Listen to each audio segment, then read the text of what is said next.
આધાર card ધારકો માટે ખુશખબર છે। ગુજરાત સમાચારના દર્શક મિત્રો, હું છું મયુર, લઈને આવી ગયો છું તમારા માટે ફરીથી એવી કામની માહિતી જેના વિશે તમારે જાણવું જોઈએ। તો આધાર કાર્ડને લગતી આ ખુશખબરી જણાવતા પહેલા તમને એ જણાવી દઉં કે આધાર કાર્ડની નવી એપ લોન્ચ થઈ ગઈ છે। એમ આધાર એપ હવે નહીં ચાલે, એના બદલે નવી એપ લોન્ચ થઈ છે। એને લઈને પણ ઘણા બધા લોકોને સવાલ છે કે શું જૂની એપનો જે અમારો ડેટા કે રેકોર્ડ હતો એ ગાયબ થઈ જશે? તો એનો જવાબ છે ના। નવી એપના કારણે તમારા ડેટાને કોઈ અસર નથી થવાની, પરંતુ તમારી સિક્યોરિટી વધી જવાની છે। UIDAIનો હેતુ છે પ્રાઇવસી ફર્સ્ટ, એટલે તમારી ગોપનીયતા જળવાઈ રહે, એની સાથે સાથે કન્વીનિયન્સ એટલે કે સરળતા વધે અને સુરક્ષા પણ વધે, એ મુખ્ય હેતુ છે। દાવા પ્રમાણે સ્માર્ટર, સ્મૂધર અને સિમ્પલર એક્સપિરિયન્સ આપનારી આધાર એપથી તમને શું ફાયદો થશે?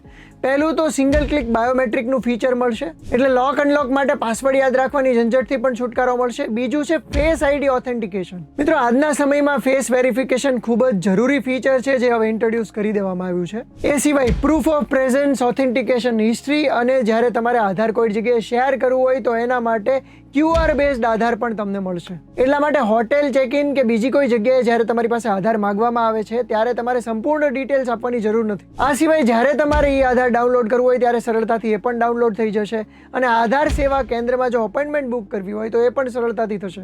નવી આધાર એપમાં રજિસ્ટ્રેશન પ્રોસેસ પણ સાવ ઇઝી છે। એપ ડાઉનલોડ કર્યા પછી તમારે તમારી પસંદગીની લેંગ્વેજ સિલેક્ટ કરવાની છે, જેમાં 12 આંકડાનો આધાર નંબર નાખવાનો છે અને ટર્મ્સ એન્ડ કન્ડિશન જે છે પ્રાઇવસી પોલિસી એમાં ટિક કરવાનું છે। ત્યાર પછી તમને રજિસ્ટર્ડ મોબાઈલ સિમ ચૂઝ કરવાનું કહેવામાં આવશે અને ફેસ ઓથેન્ટિકેશન કરવાનું કહેવામાં આવશે।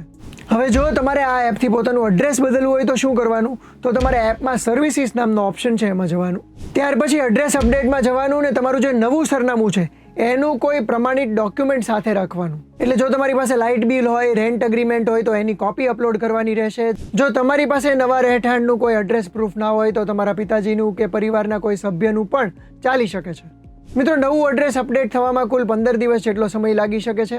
આ સિવાય અમારા ઘણા બધા દર્શકોએ અમને જણાવ્યું હતું કે ઈમેલ એડ્રેસ કઈ રીતે અપડેટ કરવાનું। તો મિત્રો, તમને જણાવી દઈએ કે જો નવી એપથી તમે ઈમેલ એડ્રેસ હાલના સંજોગોમાં અપડેટ કરો છો તો એના માટે તો કોઈ ચાર્જ પણ નહીં લાગે। સરકારે જાહેરાત કરી છે કે 6 મહિના માટે 75 રૂપિયાનો જે ચાર્જ છે કોઈ પાસેથી લેવામાં નહીં આવે, આ કામ ફ્રીમાં કરી આપવામાં આવશે। એની પ્રોસેસ પણ બહુ જ સિમ્પલ છે। સર્વિસીસનો જે ઓપ્શન છે એમાં તમારે જવાનું છે, ત્યાર પછી તમારું જે ઈમેલ આઈડી છે નાખવાનું છે। આ ઈમેલ આઈડી પર એક OTP આવશે ને OTP વેરિફિકેશન પછી તમે સબમિટ કરશો એટલે તમારું ઈમેલ આઈડી અપડેટ થઈ જશે। એક બાબતનું ધ્યાન રાખજો, URN એટલે કે અપડેટ રિક્વેસ્ટ નંબર જે છે એ નોંધી રાખજો, જેથી ભવિષ્યમાં તમારે ટ્રેસ કરવું હોય તો કામ લાગે। તો બસ આ હતી આધારને લગતી નવી અપડેટ્સ। આશા છે કે તમને આ વિડીયોમાંથી ઘણી બધી માહિતી મળી હશે। આ વિડીયો બીજા લોકો સાથે પણ શેર કરજો, જેથી એ લોકોને પણ આ ઇન્ફોર્મેટિવ માહિતી મળી જાય। આ જ પ્રકારના બીજા વિડીયોઝ જોવા માટે ગુજરાત સમાચારના ડિજિટલ પ્લેટફોર્મને ફોલો અને સબસ્ક્રાઇબ કરી લેજો।